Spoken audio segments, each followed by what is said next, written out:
Bien-aimés dans le Seigneur, Shalom.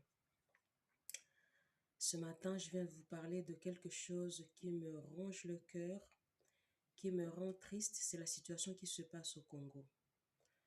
Bien sûr, nous sommes dans la guerre, bien sûr, on a faim, on a soif, il se passe beaucoup de choses, il y a beaucoup de difficultés, mais cela ne donne pas la légitimité au peuple congolais de faire ce qu'il est en train de faire, de voler, piller.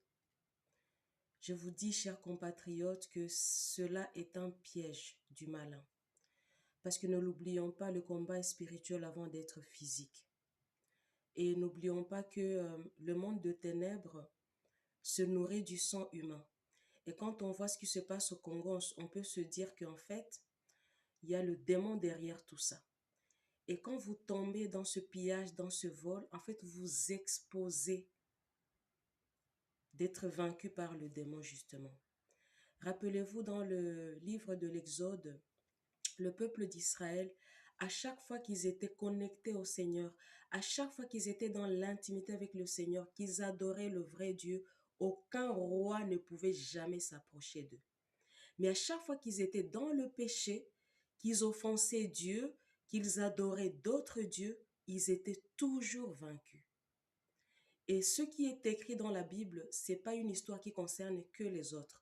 C'est quelque chose qui nous concerne. Parce que je vous ai dit dans une des vidéos que la parole de Dieu s'accomplit au moment où nous la lisons, au moment où nous la méditons. Donc cette parole, elle est valable aussi pour nous. À chaque fois que nous posons des actes comme ça, nous nous exposons à n'importe quel esprit qui peut faire de nous ce que nous voulons.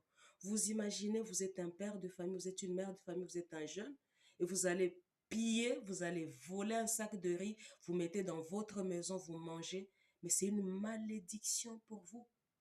C'est la honte nationale. La honte nationale.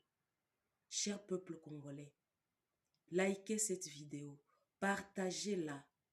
Ceux qui vont écouter ce message, convertissons-nous pour ne pas nous laisser vaincre par le démon. Tous ces gens qui créent la guerre chez nous, ne pensez pas que c'est Dieu qui les envoie. Non, il y a des gens qui ont signé de pacte avec le démon pour prendre possession de certaines choses dans certains pays. Et vous, si vous tombez dans le piège de penser que vous allez gagner la bataille en faisant les désordres, en pillant, en volant, en brûlant, je ne sais pas quoi, c'est pas ça qui va nous sauver, cher peuple congolais. Je vous invite vraiment à retourner au Seigneur. Bon courage et soyez bénis.